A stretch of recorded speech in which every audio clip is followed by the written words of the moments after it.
Mesdames et messieurs, merci de nous rejoindre pour ce nouveau Facebook Live de la Maison de la Presse et de la Communication de Liège, avec aujourd'hui un invité de marque, puisqu'il s'agit non plus ni moins du bourgmestre de Liège, qui répondra d'abord à nos questions et puis ensuite aux vôtres. Didier ? Alors, commençons directement par le sujet qui préoccupe, je crois, tous les Liégeois qui sont dans le centre-ville. C'est évidemment les travaux du tram. Alors, où en est-on et pourquoi tous ces retards accumulés ? Mais en ce qui concerne les retards, je dirais que c'est au niveau de la région wallonne qu'il faut poser la question, puisque c'est un dossier régional. Vous n'êtes pas informé ? Alors, je suis informé des retards, mais pas des raisons des retards. Et évidemment, j'interviens depuis le départ pour que les choses se déroulent le mieux ou le moins mal possible. Ce que je peux dire, c'est qu'au moment où nous sommes, le planning qui a été, après modification, annoncé, tient toujours la route. Donc le 24 avril 2024... C'est l'inauguration avec les passagers. Mais vous y croyez encore ? Moi, j'y crois encore, évidemment. Et je fais à mon niveau ce que je peux pour faciliter les choses quand c'est possible. Et d'autre part, nous avons la fin des travaux prévue en fin juillet 2023. Donc ça, c'est évidemment un élément important. Et on voit que les phases se déroulent assez correctement. Et on voit qu'il y a de plus en plus de monde sur le chantier. C'est ce qu'on entend, c'est ce que je constate. Vous n'avez pas peur des risques de faillite de Colas dont on a entendu parler ? Non, je n'ai pas peur de la faillite parce que Colas Belgium est une filiale de Colas International. Et Colas International est lui-même dans le groupe Bouygues. Et on sait que Bouygues est une société très importante qui a les reins très solides. Donc je n'ai pas peur, mais je suis comme tout le monde. Donc quand Liège souffre, quand les gens souffrent, je souffre aussi. Et je suis au centre-ville pratiquement tous les jours. Je ne suis pas qu'au centre-ville, mais je suis en partie au centre-ville tous les jours. Donc je vois cela. Je vois à la fois les difficultés, mais je vois aussi les progrès. Tous les Liégeois le voient et beaucoup en souffrent, et notamment en premier lieu les commerçants. Oui, évidemment. Alors, est-ce que vous avez une bonne nouvelle à leur annoncer, je pense ? Oui. Donc on sait que la ville a demandé à la région, qui est, je le rappelle, non pas à l'origine, mais en tout cas, qui est responsable du dossier, nous avons demandé à la région de prendre le sort des commerçants en compte, sur base du fait que les choses ne se déroulaient pas comme annoncé. Et nous avons obtenu, en 2 versements, 11 millions d'euros pour les commerçants. Et pour l'instant, donc ces 11 millions ont été intégrés dans le budget communal lundi dernier. Donc nous avons voté un cahier de modification budgétaire. Les 11 millions sont mentionnés. Quelles sont les étapes suivantes ? Donc au prochain conseil, nous allons voter un règlement communal sur la manière de distribuer l'argent. Et quand pourront-ils la toucher réellement ? Et donc, dès que le cahier de modification budgétaire aura été approuvé, nous libérerons l'argent selon les modalités qui auront été définies dans le règlement communal. Encore en 2022 ? Oui, en 2022, évidemment, puisque le budget 2022 doit être liquidé en 2022. Donc il reste 2 mois. Il reste 2 mois. Et donc, sur ces 2 mois, nous allons voter le règlement. Et nous allons... donc, il faut que le CMB soit approuvé le plus vite possible par la région. Et nous libérerons l'argent. Nous discutons pour l'instant sur base de 3 critères, comme on l'a dit d'ailleurs au Conseil. La proximité avec le chantier. Donc, c'est ceux qui sont directement voisins, ceux qui sont proches. C'est la durée d'exposition au risque, puisque à certains endroits, les travaux vont assez vite et à d'autres endroits, ils durent plus longtemps. Et enfin, également, le nombre d'employés du commerce. Ça, c'est un critère qui nous a été suggéré et qui est mentionné par la région. On a l'impression maintenant qu'on est vraiment au fond du trou à Liège. Oui. Que certains disent ça, puisqu'il y a des chantiers partout. Mais par contre, on se dit que lorsque ce sera terminé, ce sera beaucoup mieux. Est-ce que c'est vrai ? Évidemment, oui.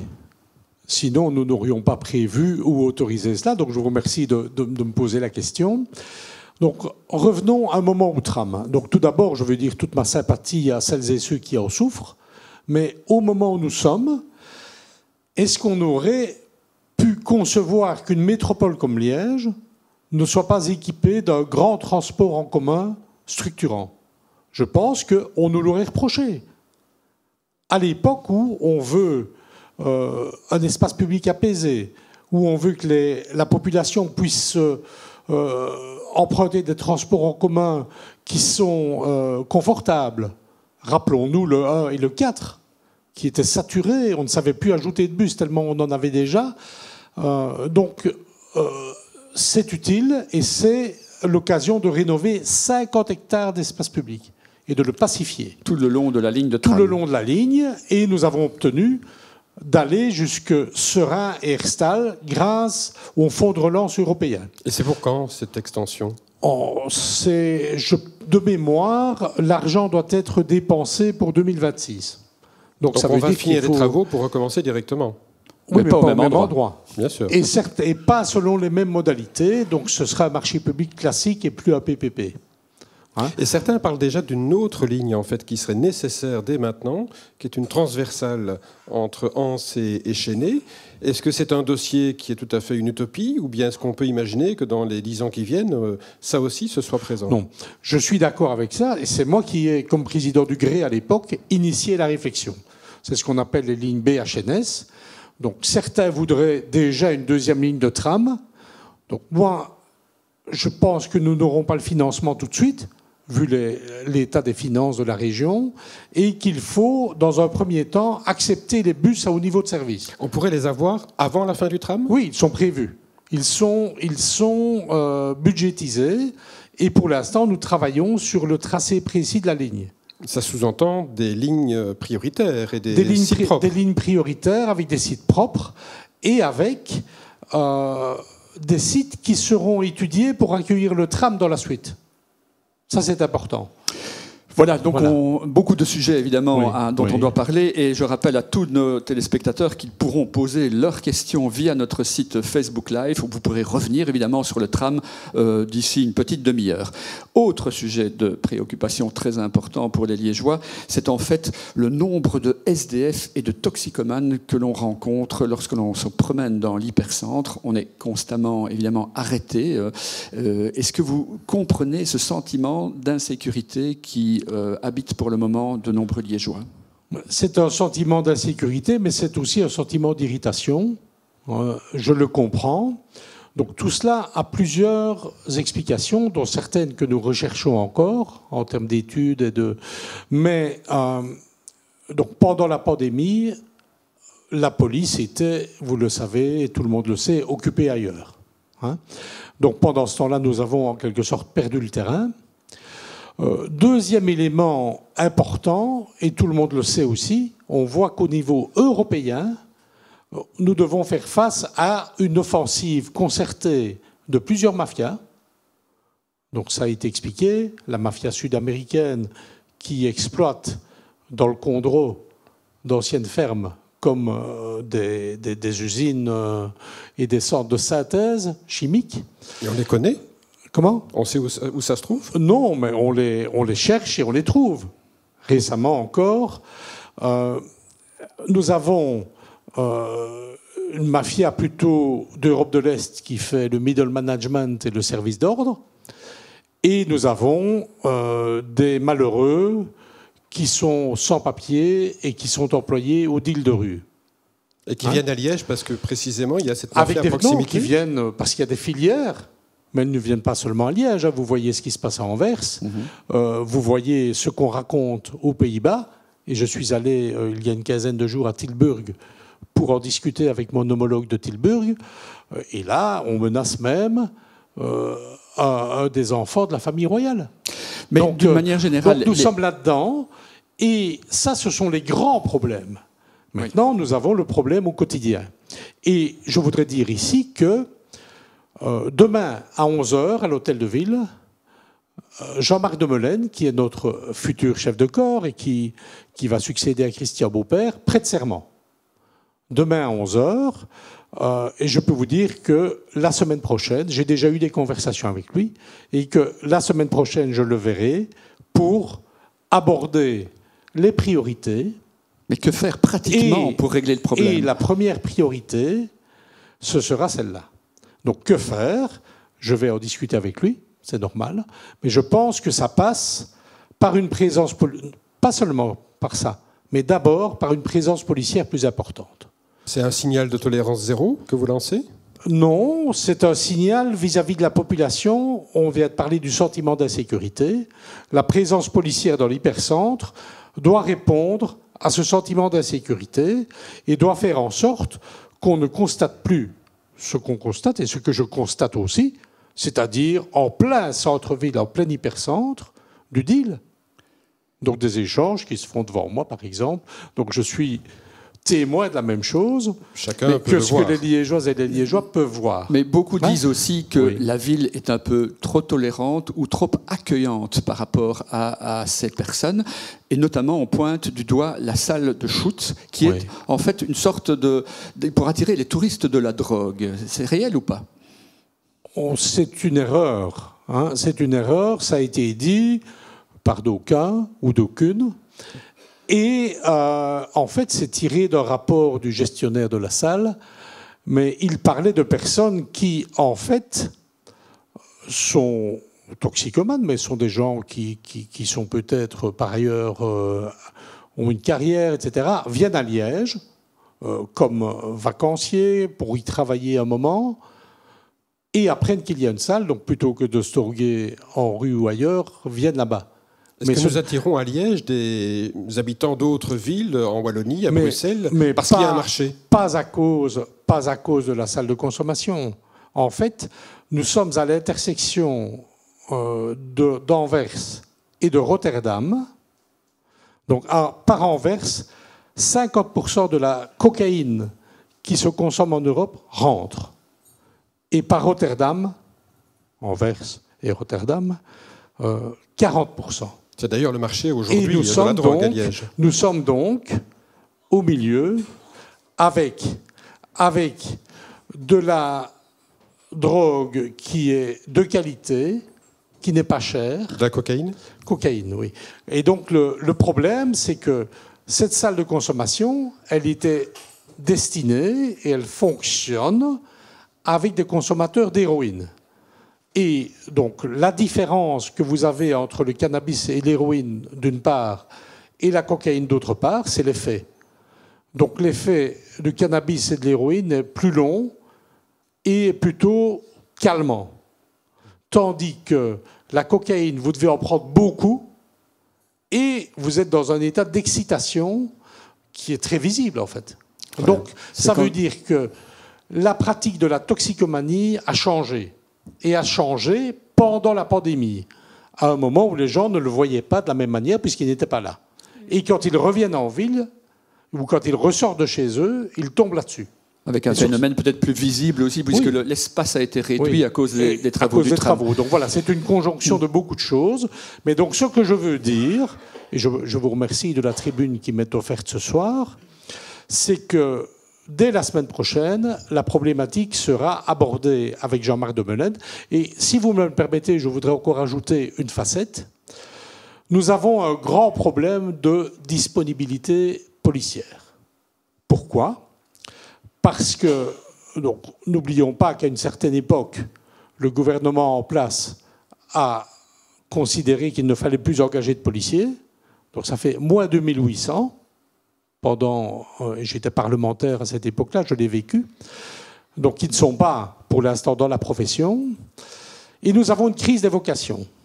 Donc à peine 160 jeunes dans la réserve de recrutement francophone. Donc c'est beaucoup, beaucoup trop peu. Il en faudrait combien à Liège? Écoutez, pour moi, il faudrait remplir le cadre. Donc nous n'en avons pas tout à fait les moyens financiers, mais nous allons lancer un recrutement. C'est 100 policiers en plus? Je pense qu'idéalement, il faudrait une centaine de policiers en plus. Mais surtout, c'est le maintien de l'ordre pour les manifestations qui nous coûtent fort cher. Donc on manifeste beaucoup à Liège et surtout, Le standard. il y a le football. Hein, le standard, et on va dire que je fais haro sur le baudet, mais dimanche passé, c'est combien de personnes mobilisées pour le match avec Anderlecht? 350. C'est ça. 350, mais donc une partie vient de la police fédérale, une partie vient par l'hypothèque fédérale. Donc l'hypothèque fédérale, c'est le fait que les zones sont solidarisées et que, par exemple, la zone Basse-Meuse nous envoie des unités, mais parfois on envoie du monde là aussi. Mais donc ce que je veux dire, c'est que si nous voulons, et je le dis solennellement, si nous voulons plus de présence policière au centre-ville, et je veux plus de présence policière au centre-ville, il faudra qu'on retrouve dans notre effectif de la capacité. Et ça ne peut se faire... Enfin, la grosse réserve de capacité, c'est sur le maintien de l'ordre. D'accord. Et la grosse consommation sur le maintien de l'ordre, c'est le football. On a parlé des toxicomanes, ils sont nombreux au centre-ville, mais il n'y a pas que des toxicomanes, il y a aussi des personnes précarisées qui mendient parce qu'effectivement, elles ont atteint ce cap. Alors, c'est une autre manière de traiter ce problème. Alors, qu'est-ce que vous pouvez faire pour eux ? Mais je dirais d'abord qu'une proportion importante de personnes qui mendient sont toxicomanes. Hein, donc on a des études, c'est plus de 50% qui sont toxicomanes. En ce qui concerne les autres, je crois et je milite, je travaille pour cela à la fois avec Christy Montréal à la région wallonne et avec les bourgmestres de l'arrondissement. Il faut que l'effet de centralité naturelle de Liège ne joue pas en notre défaveur. Je veux dire par là que tout le monde vient à Liège. On vient à Liège pour se divertir, pour s'instruire, pour le commerce, et on vient aussi à Liège pour les questions sociales. Mais il faut que la réponse à la question sociale soit assumée par tout le monde. C'est-à-dire une meilleure répartition sur l'arrondissement. Les études que nous faisons montrent que finalement sur un très petit espace qui est l'hypercentre, nous concentrons beaucoup de problèmes sociaux qui concernent non pas 600 000 personnes de l'arrondissement, mais 1 million et parfois plus. C'est un appel à vos collègues des autres communes ? Oui, mais on me demande où est la solution, je donne l'hypothèse. Hein. C'est donc cela. Et puis, il faut aussi qu'on travaille à faire en sorte que les gens ne basculent pas dans cette précarité profonde. Et pour travailler à cela, il faut travailler à l'insertion professionnelle. Et il faut aussi travailler au lien entre la question sociale et la question environnementale. C'est-à-dire comment vivre mieux, moins cher. Et ça, ce sont des pratiques que nous devons avoir avec les circuits courts. Et nous devons changer notre mode de fonctionnement à cet égard. Et Liège a beaucoup de projets. Alors Liège, il y a des problèmes, mais il y a aussi énormément d'atouts. Et on a un peu l'impression qu'il y a une convergence d'énormément d'investissements. Si on a un point de vue un peu élevé sur la ville, on voit qu'il y a des grues partout. Ce n'est pas que le tram, loin de là. Il y a beaucoup de projets. Oui. Est-ce que vous avez le sentiment que Liège est une ville qui attire et qui va encore plus attirer les investisseurs privés ? Évidemment, oui. Je peux vous dire que les investisseurs, qu'ils soient francophones, flamands, bruxellois ou étrangers, ont l'œil sur Liège pour de nombreuses raisons. Donc notre superbe positionnement géographique, qui a joué durant toute notre histoire à la convergence de plusieurs pays, de plusieurs courants de pensée, donc joue à nouveau. Le fait que nous ayons des plans de développement qui sont très clairs, très lisibles et connus, et nous allons avoir, j'annonce ici bientôt le vote du schéma de développement communal qui va dire vous pouvez développer vos projets de telle nature à tel endroit. Si pour des entreprises, pour les entreprises, où mettons les entreprises, où mettons les commerces, où mettons l'habitat. Exemple, le grand exemple de la Chartreuse. Hein. Est-ce qu'on bâtit ou non à la Chartreuse ? Hein. Si on avait eu ce schéma il y a quelques années, les choses auraient été plus claires. Mais on a l'impression ici qu'il y a une floraison de projets immobiliers pour du logement. Hein. On parle de Bavière, on parle de Corommeuse, on parle aussi même du Val-Benoît. Est-ce que les Guillemins, par exemple, Paradis Express, mais qui va habiter dans ces nouveaux logements? En fait, ce que je peux vous dire ici, donc je ne me mêle pas évidemment des dossiers du privé, mais je suis quand même informé, tous ces projets trouvent preneur.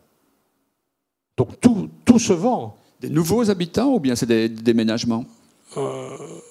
Vous avez 50-50. Donc des gens qui viennent d'ailleurs de l'agglomération? Oui, donc vous avez 50% de personnes qui sont des Liégeois et qui déménagent, et vous avez 50% de personnes qui viennent d'ailleurs. Donc, pourtant, les chiffres ne bougent pas. Le chiffre de la population de Liège, il stagne à 200 000 habitants. Oui, il diminue même un peu, mais je peux vous dire que, en fait, nous sommes beaucoup au-dessus de 200 000 habitants. Donc nous avons, je pense, et j'ai des éléments pour le dire, notamment les consommations de gaz, d'électricité, d'eau, etc. Nous avons 25 000 personnes qui habitent Liège sans y être domiciliés. Notamment, et c'est une chance, hein, notamment de nombreux étudiants. Donc vous savez que les étudiants qui sont toujours à charge de leurs parents aiment venir vivre en ville, donc ils travaillent, mais ils restent domiciliés chez leurs parents pour les allocations familiales, hein, par exemple. Donc nous avons 25 000 personnes, pas seulement des étudiants, mais 25 000 personnes qui constituent un centre de richesse, mais aussi un centre de coût pour la ville. Hein, 25 000 personnes, c'est plus que la grande majorité des communes wallonnes, hein, et qui ne sont pas prises en compte. Et si ces personnes étaient prises en compte, la ville aurait évidemment beaucoup plus de rentrées et pourrait mener d'autres politiques. Mais donc nous sommes à 225 000, et tous les beaux projets que vous citez, on y a travaillé depuis des années. Il faut 10 à 15 ans pour développer des projets comme ça. Et bon, je vais donner un exemple, Corommeuse. On a l'impression qu'ils sortent tous en même temps, là. Oui, et ça, c'est un concours de circonstances. Parce qu'ils n'ont pas tous été lancés à la même époque, mais ils progressent comme ils peuvent, en fonction des aléas. Et tous arrivent au même temps, mais... Et ils sont très dépendants du tram aussi, quelque part. Ils ne sont pas dépendants du tram, ils ont été localisés en fonction du tram. Donc, le long de la ligne de tram, il y a... Enfin, il faudra voir ce que vont faire les nouveaux propriétaires du Standard. On me dit qu'ils veulent un peu temporiser par rapport au stade, mais parce que j'avais mis le stade dans mes calculs. Mais nous avons des milliards d'euros d'investissement le long du tram. Mais c'est ce qui ajoute aussi, évidemment, au problème de mobilité pour l'instant, des Liégeois. Mais donc, nous avons encore... Allez, nous sommes, vous l'avez dit, M. Gauchel, cher Luc, nous sommes maintenant au plus bas. Et les choses vont aller en s'améliorant. Les choses vont aller en s'améliorant et nous verrons si celles et ceux qui, avec moi, ont pensé ces aménagements avaient raison ou tort. Est-ce qu'il y a encore des gros investissements qui sont dans les cartons et qui vont sortir prochainement et dont vous avez connaissance? Oui. Oui, donc ce sont des projets qui sont le long du tram. Donc on vient d'annoncer récemment le retour de deux facultés au centre-ville. Mais voilà, ce sont des Justement, projets. On voulait rebondir effectivement sur cette question des étudiants. Vous en parliez. C'est une bonne nouvelle pour Liège de voir revenir 3000 étudiants normalement au centre-ville pour l'animation, pour tout ce que ça représente, évidemment, au niveau image. Mais c'est aussi un coût, alors, dites-vous. Mais ils sont là, de toute façon. Hein. Ils sont là. Mais... donc, il serait au Sartillement, mais il serait là, et il serait soit dans les bus 48, 58 bien bondés, soit en voiture, et la plupart viennent en voiture. Donc ici, des étudiants au centre-ville et le développement de la centralité, c'est aussi bon pour le développement durable et pour l'environnement. Hein. Tout ça est très vertueux, en fait. Et je voudrais donner deux exemples. Je connais bien deux villes qui ont fait, comme Paris, de développer leur université dans l'hypercentre. Et ce sont des villes qu'on connaît bien. C'est Maastricht, très près de chez nous, et c'est Gand, un tout petit peu plus loin. Donc tout est dans le centre. Et là, on voit que cette présence massive de l'université booste les centres-villes. Donc c'est quelque chose qui est établi. Sait-on déjà où on va les mettre? Non. Non. Nous sommes évidemment disponibles pour en discuter, mais la première concernée, c'est l'université. Hein.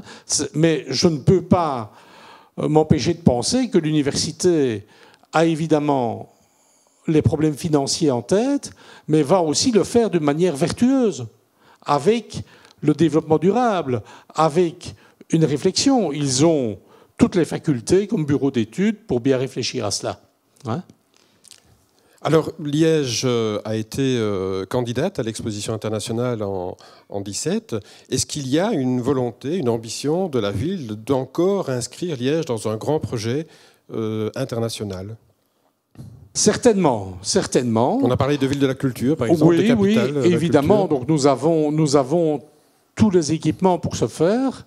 On voit maintenant ce dont nous avons été victimes, et Luc Gauchel en a été témoin à l'époque, ce dont nous avons été victimes avec notre candidature, c'est-à-dire la manière dont les décisions se prennent parfois pour l'attribution des grands événements, comme les Coupes du Monde de football, ou les Jeux Olympiques de ceci, de cela. Donc on est là-dedans. Hein. Mais certainement, nous sommes candidats. Mais je dirais, pour l'instant, que modestement, à mon niveau, je travaille à 3 choses. Et vous avez bien pointé ces choses-là. Lesquelles? Hein. C'est 1, l'aboutissement du tram et de tous les projets dont vous avez parlé.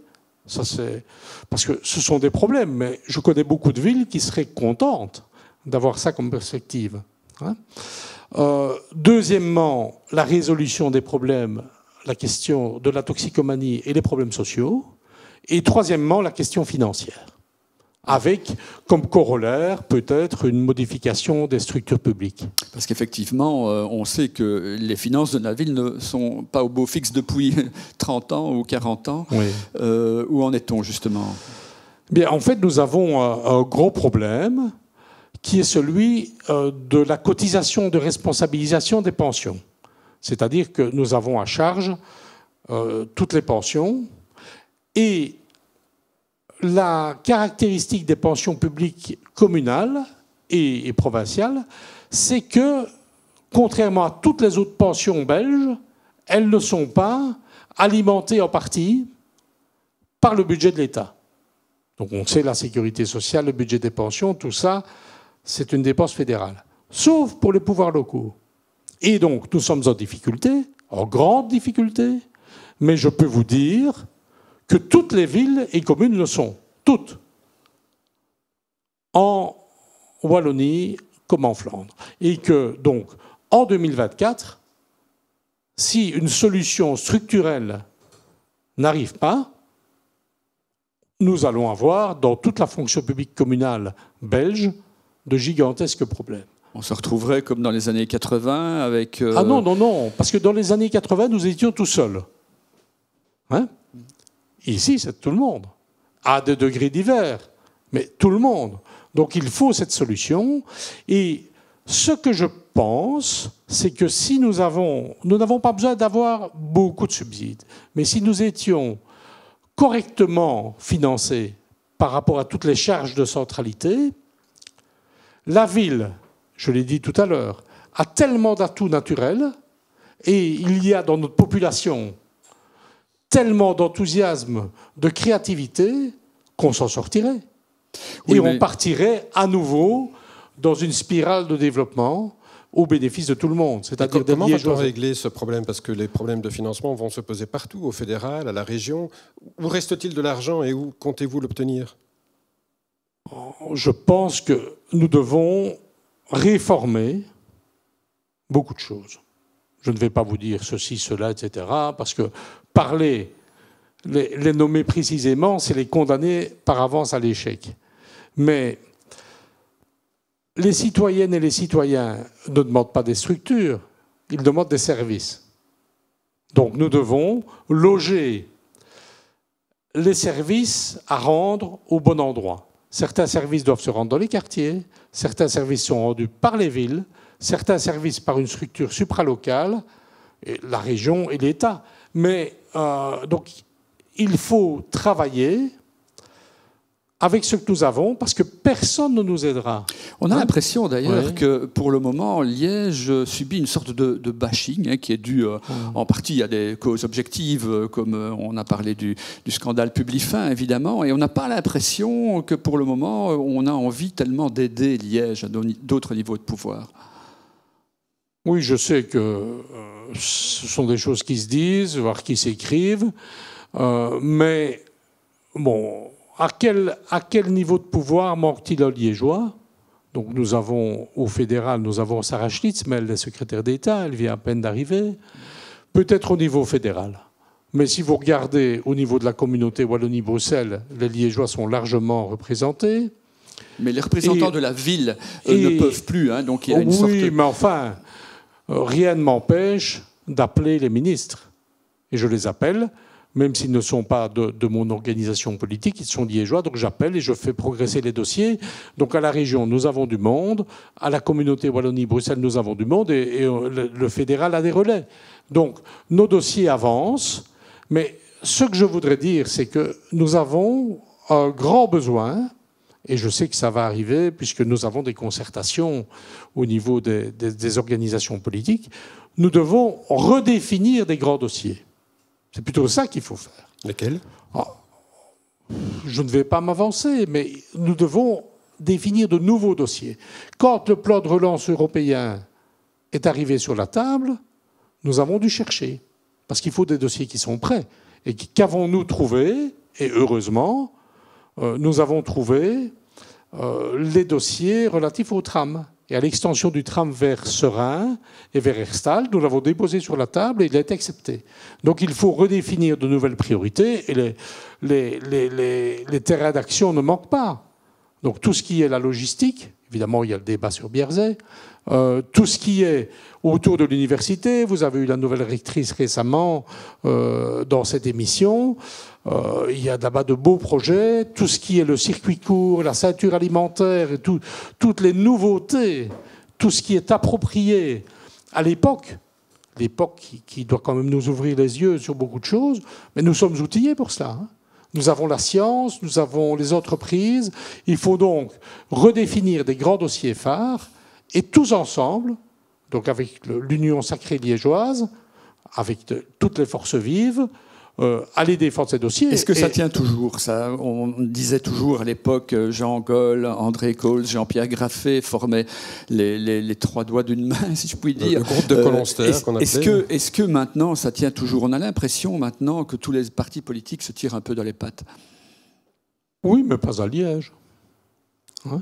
Pas à Liège, donc je peux vous le dire, les conversations sont en cours et ça devrait... C'est pas moi qui en parlerai à ce moment-là, mais ça devrait sortir dans les prochaines semaines. Donc il y a une démarche qui se réorganise. Et quand vous avez de bons dossiers et que vous les déposez aux bons endroits, ils sont acceptés. Donc ça, je peux vous le dire d'expérience. Mais en ce qui me concerne, je considère que j'ai beaucoup de travail et nous avons beaucoup de travail avec ce qui est en cours. Hein, tout le débat tourne autour de cela. Oui. Donc je vois ici des questions. On va d'ailleurs passer aux pas questions mal. Puisque nous sommes ici. Ça nécessite, tous ces dossiers nécessitent un suivi permanent. Hein. Oui. Donc c'est pas parce que ça se déroule que ça va tout seul.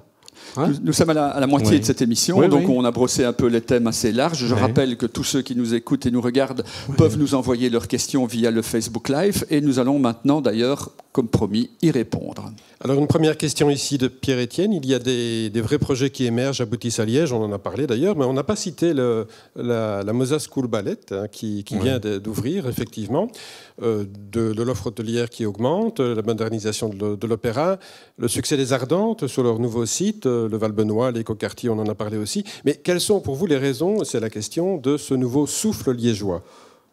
Mais ce sont des dossiers. Donc la Mozart Ballet School, je vais en parler de manière précise, mais autrement, on a déjà abordé la réponse, c'est la centralité, c'est la présence de l'université, c'est un atout considérable, c'est l'histoire de la ville, ce sont aussi tous les investissements que nous avons faits au niveau culturel, très importants, donc nous avons tout rénové, les petites installations comme les grandes, et les investissements que nous faisons avec la province d'ailleurs, qui nous aide à cet égard, et tout cela a été pensé par le passé et se déploie.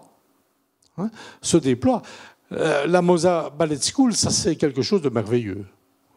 Donc quand vous avez le secteur privé qui embraye sur le service public, donc c'est-à-dire une offre d'enseignement, puisqu'il y a un accord avec une école liégeoise, en l'occurrence, c'est le long du tram, puisque c'est à quelques dizaines de mètres des boulevards. C'est aussi un hommage à notre investissement culturel, c'est-à-dire l'opéra, l'orchestre, le théâtre. Et il y aura des liens entre... Et il y aura des liens, donc on l'a vu, tout ça ce projet a été bien pensé. Donc ça, c'est un plus. Et la reconnaissance par le privé de tout ce qui a été fait. Donc je me permettrai peut-être de sortir cela de la liste pour la prochaine question de l'auditeur. Et alors, il y a l'écoquartier de Coromeux, ça c'est exemplaire à certains égards, et je pourrais aussi le développer. Oui, tout à fait. Alors une question qu'on peut aussi poser, c'est la demande en fait récurrente ici à Liège d'une communauté urbaine en fait qui est adressée au pouvoir de tutelle, mais qui ne répond pas favorablement jusqu'à présent. Est-ce que c'est la condition pour que Liège, au-delà de ses frontières de Liège en particulier, puisse se vivre comme une métropole? Mais si nous étions français, il y a déjà longtemps que ça serait fait. Et on voit comment des villes comme Lille, Lyon, Bordeaux en tirent profit. Donc moi, je suis parfois triste de cela, parce que je les connais. Ces gestionnaires de communautés urbaines, ces maires de grandes villes françaises, je les connais dans les clubs de ville.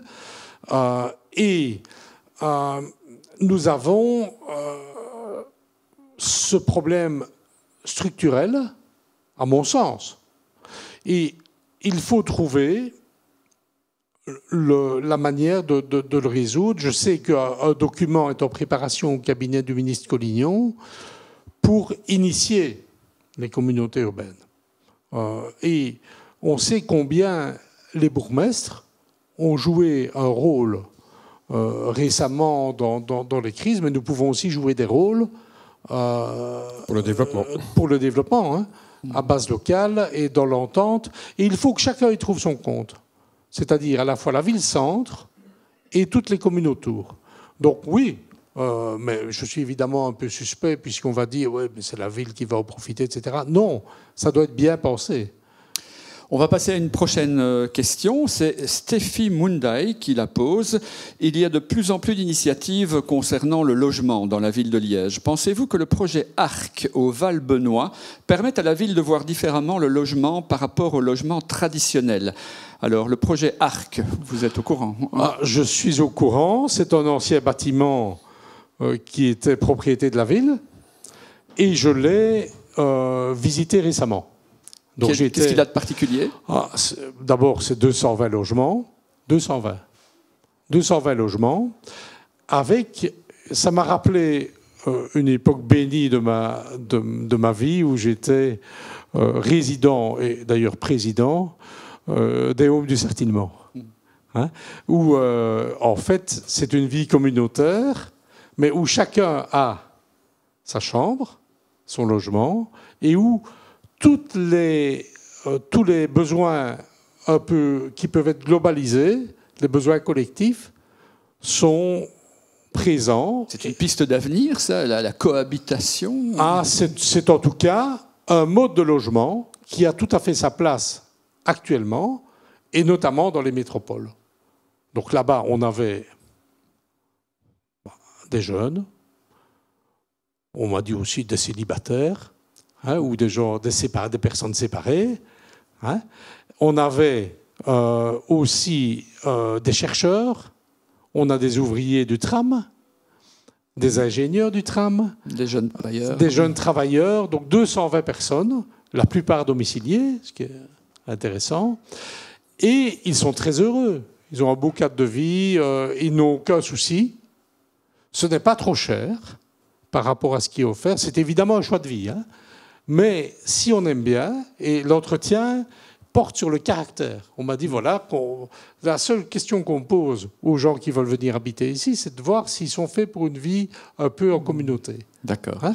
Et donc ça fonctionne bien, oui. Alors Vincent Kellner revient sur la question des commerçants. Enfin, on parle des investisseurs, mais il dit Hump, mais avec plus de commerçants, enfin les commerçants qui vont disparaître pour lui. Est-ce qu'effectivement, il y a un risque de voir une accélération de la disparition du commerce au centre-ville en raison des retards du tram? Et malgré les aides qui vont pour pouvoir l'instant, être les distribuées. commerçants sont en difficulté, mais le tram ne fait qu'ajouter au problème. Hein. Donc les problèmes de pandémie, d'inondation, et maintenant, il faut quand même se rendre compte d'une chose, c'est que beaucoup de personnes ont peur du lendemain, et on les comprend. À partir du moment où on demande des centaines et des centaines d'euros pour les provisions de gaz, d'électricité, les gens sont prudents. Donc il y a un certain nombre de commerces qui ne sont pas de première nécessité, qui sont évidemment en danger. Ça, certainement. Et le tram, je suis d'accord, et je le reconnais, et je le regrette. Le tram ajoute à ces difficultés-là. Et c'est évidemment une tentation de dire que c'est le tram qui est la cause de tout. Certains diront c'est la goutte qui fait déborder le vase. Mais ce que je pense, c'est que l'aide va venir, nous allons réfléchir, nous travaillons à un programme complémentaire avec le collège, donc qui sortira en même temps que le règlement communal. Et pour bien connaître les effets du tram, donc la première fois que j'ai parlé de ça, c'était avec Alain Juppé à Bordeaux. Et Alain Juppé m'a dit, monsieur le maire, le tram à Bordeaux, c'est 30 000 habitants en plus dans Bordeaux intramuros. Donc ça veut dire très proche. Ça veut dire très proche, mais ça veut dire 30 000 clients. En plus, commerçants, on peut dire tenez bon. Donc tout cela va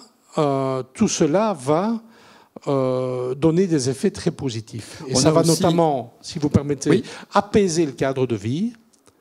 Et ça va donc nous amener automatiquement de nouveaux habitants parce qu'ils vont trouver beaucoup de plaisir à habiter la ville avec moins de bruit, moins de pollution, plus de facilité. Est-ce qu'on n'a pas dit aussi qu'il y avait un problème de loyer trop élevé au centre-ville? On a vu encore dernièrement une chaîne espagnole qui va la quitter pour ce type de raison. Que peut faire la ville? La ville ne peut pas faire grand-chose dans ce qui est du domaine privé. Hein? Mais ce que nous pouvons faire, c'est le regretter, le dire publiquement.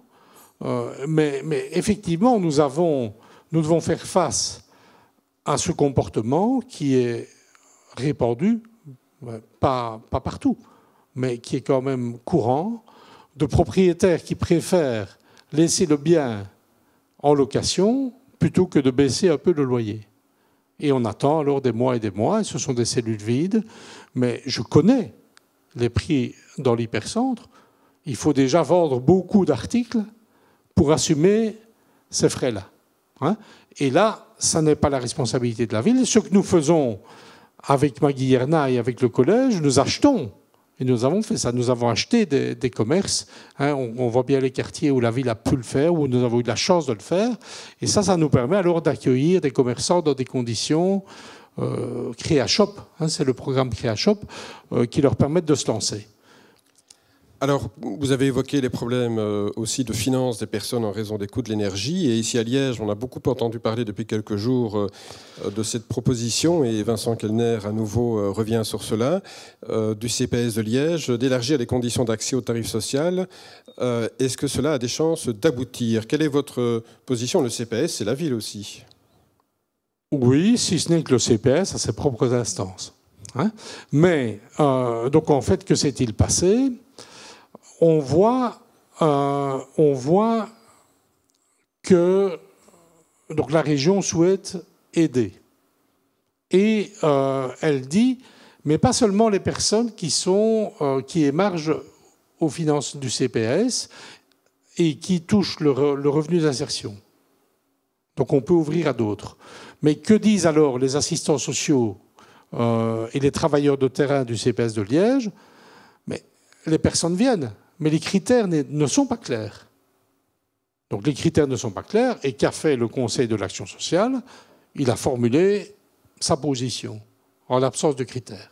Donc ce qu'il faut, c'est que l'exécutif wallon, le gouvernement wallon et le ministre Henry, qui a la tutelle sur le dossier, précisent les critères. Donc ce n'est pas sûr et certain que la moitié des Liégeois vont pouvoir bénéficier du tarif social. Non, ce n'est pas sûr, mais en tout cas, ça a été mis sur la table par le CPS, oui. Voilà, j'ai une nouvelle question de Abdelali Mernissi. Monsieur le bourgmestre, mais qui va habiter dans ces logements? On en a un petit peu parlé tout à l'heure. Oui. Donc nous avons, si je prends de nouveau le projet, je prends le projet de l'écoquartier de Corommeuse parce que je l'ai spécialement étudié dans la mesure où nous avons posé la première pierre il y a quelques jours. Donc nous avons là-bas une série de personnes qui viennent et qui sont des gens, je vais dire, de la population normale, hein. Et certaines ont des conditions de revenus qui leur permettent de profiter de ce que nous avons demandé, c'est-à-dire un tarif préférentiel pour une partie des logements. Combien? 10% 10% pour une série de logements.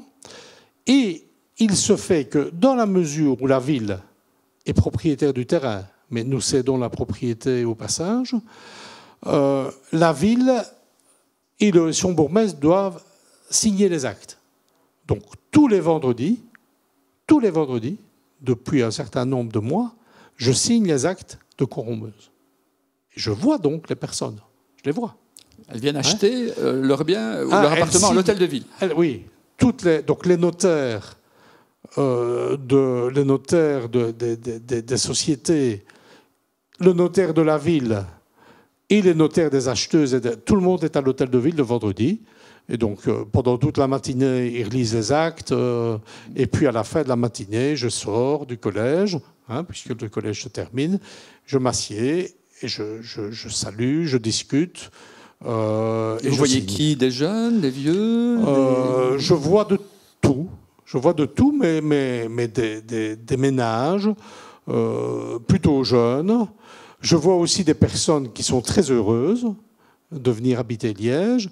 Et je vois aussi des personnes qui bénéficient de ce tarif, donc qui leur permet d'accéder à la propriété. Je ne vais pas dire que c'est pour rien, mais c'est en tout cas une différence qui leur permet de réaliser leurs rêves.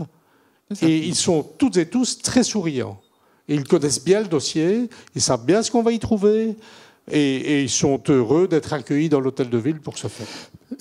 Prochaine question, Albert Van den Bosch. N'aurait-il pas mieux valu améliorer les transports en commun existants, comme les bus et les trains, plutôt que de se lancer dans un nouveau mode de transport? En fait, je l'ai un peu esquissé tout à l'heure, mais donc la ligne où on avait la ligne de fond de vallée, les boulevards, 1 et 4, la ligne 1 et 4, la ligne 1 et 4 était saturée.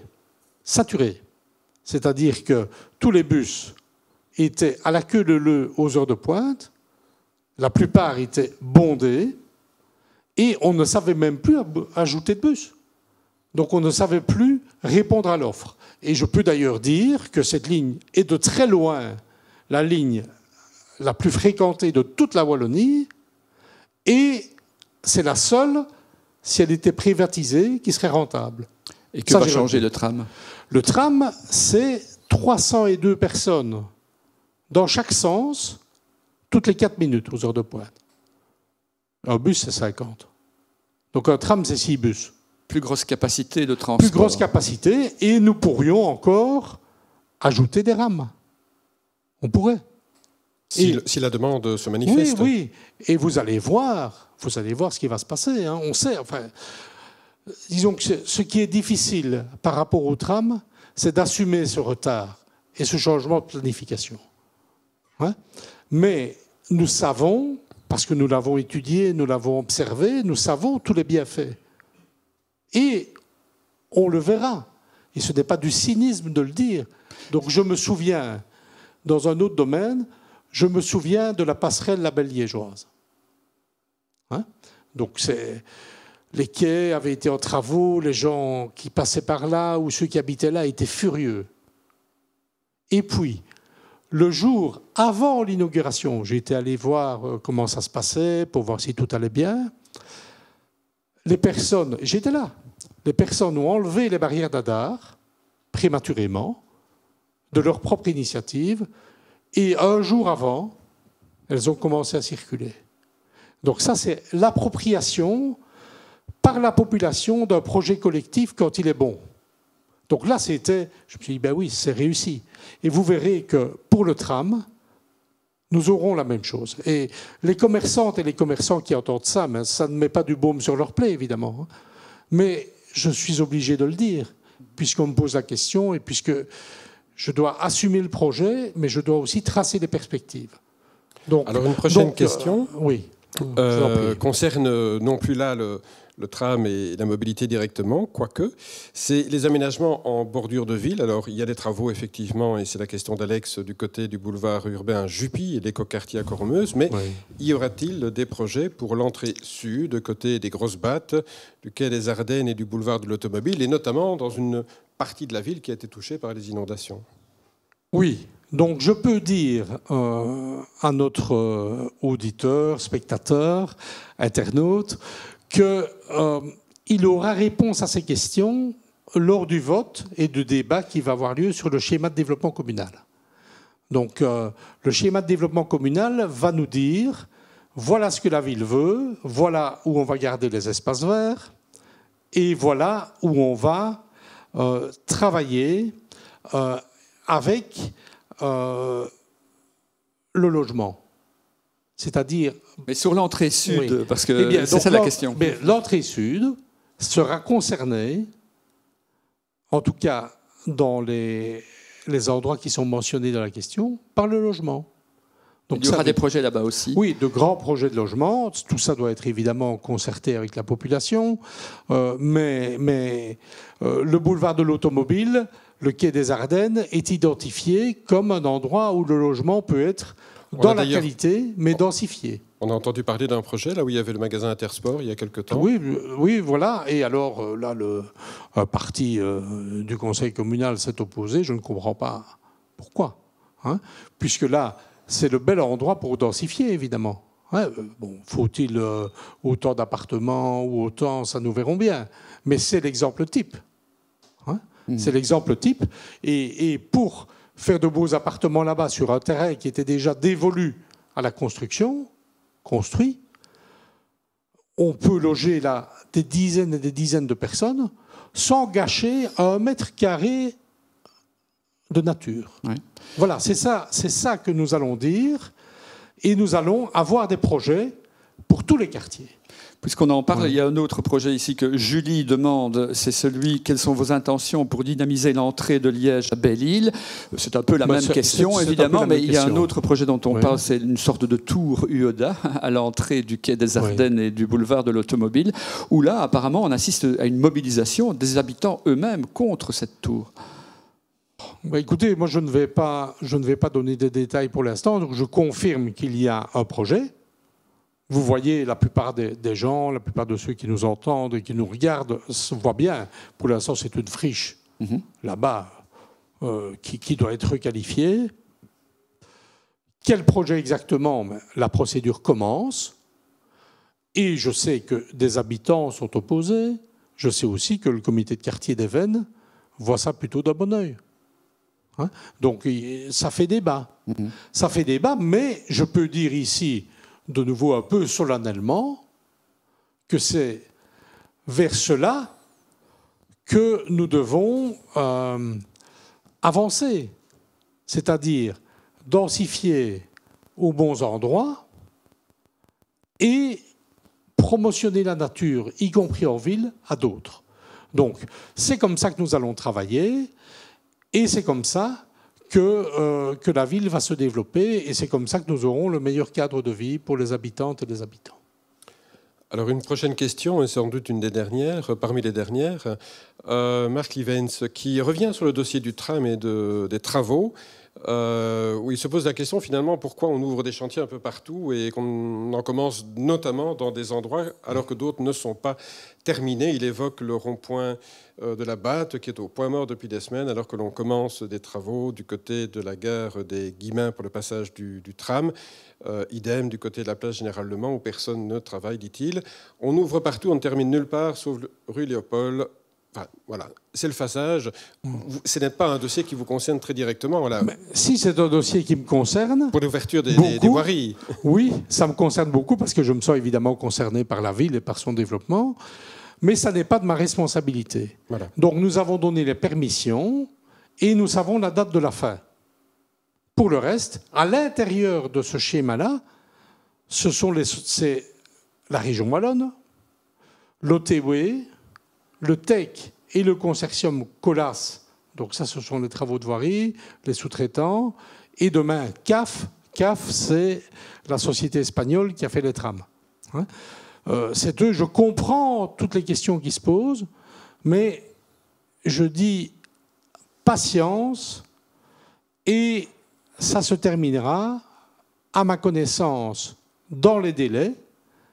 Et nous verrons alors comment les travaux seront apaisés. Mais pour l'instant, c'est difficile, oui. Alors, il y a un bout de question dans la question qui était là. C'était pas d'aménagement de pistes cyclables. C'est l'occasion peut-être de rebondir justement sur les cyclistes à Liège qui sont en demande de parcours sécurisés, d'aménagement spécifique. Est-ce que vous avez des bonnes nouvelles pour eux? Les bonnes nouvelles, c'est que tous les dossiers en cours comportent une préoccupation pour les cyclistes. Maintenant, ce n'est pas toujours exactement ce qu'ils demandent. Mais la difficulté que nous avons, c'est à la fois de préparer l'avenir et de gérer la transition. Je m'explique. L'espace public, il est demandé par tout le monde. Et à Liège, l'espace public, il est étroit. Il est étroit. Si vous comparez à d'autres endroits, nos voiries sont moins larges, l'espace est plus bâti. Donc Liège, c'est une ville, même si c'est une ville verte, si vous la regardez du dessus, vous voyez tous les espaces verts, mais c'est une ville très dense quand on la compare à d'autres. Donc c'est parfois compliqué de faire la part pour les transports en commun, la voiture pour ce qui la concernera encore, les piétons et les cyclistes. Et je peux vous dire que pour l'instant, la plupart des conflits, ils sont piétons-cyclistes. Ils sont piétons-cyclistes parce qu'à Liège, la marche est un mode de déplacement très utilisé. Pourquoi? Parce que tout est près de tout. On va passer à la dernière question, malheureusement, puisqu'il est déjà 20h58. Stéphie, qui nous demande qu'est-ce qui est envisagé par le Conseil communal sur le territoire communal suite à la décision prise pour la Chartreuse. Je ne suis pas sûr de bien comprendre la question, mais je vais en donner ma lecture. Voilà. Donc sur le territoire communal, c'est facile. On ne construit rien. Mais si on appelle territoire communal ce que la ville possède. Mais donc, nous avons trouvé un accord de principe avec Matexi, là où on a les 40 maisons. On avait le projet de 40 maisons. Il reste un autre projet sur une parcelle qui est propriété d'investisseurs italiens, qui ne sont pas simples à rencontrer. Il reste des projets de 250 appartements et maisons, c'est-à-dire l'ancien fort hollandais et certaines dépendances. Et là, donc j'ai eu l'occasion de l'expliquer aux personnes qui souhaitent que rien ne soit construit, soit parce que ce sont des militants, soit parce que ce sont des voisins, que l'argument qui est de dire qu'il ne faut pas construire sur des espaces verts n'a pas la même pertinence. Pourquoi? Parce que là, on est face à des terrains qui sont déjà construits. Donc c'est la réaffectation de constructions existantes. Ça, c'est en théorie. En pratique, on peut se dire que la manière de concevoir l'espace serait peut-être d'en faire un espace vert total. Hein? C'est ce qui est demandé. Peut-on y arriver? Nous verrons. Voilà, merci beaucoup. Merci à vous d'avoir été présents aujourd'hui pour répondre aux questions de nous-mêmes, mais également de nos internautes. Merci à Electrovox, qui est la société qui a donc s'est chargée de toute la sonorisation de cette émission. Merci à la Maison de la Presse. Je rappelle que nous avons 2 prochains rendez-vous, le 21 novembre pour un débat justement sur l'avenir de Liège Airport. Vous aurez devant vous le directeur de Liège Airport avec à ses côtés le responsable de Stop Alibaba, donc ça risque d'être intéressant. Oui. Et le 24 novembre, nous aurons le prochain invité du mois, celui de novembre, qui sera Luc Gillard, le responsable, le patron de la province de Liège, qui nous parlera un peu du déménagement des Chirous, mais aussi de toute une série d'autres préoccupations de la province. Merci Didier, merci Monsieur de Meyer. Merci beaucoup, c'était un plaisir. Et merci à vous, merci à tout le monde et bonne soirée.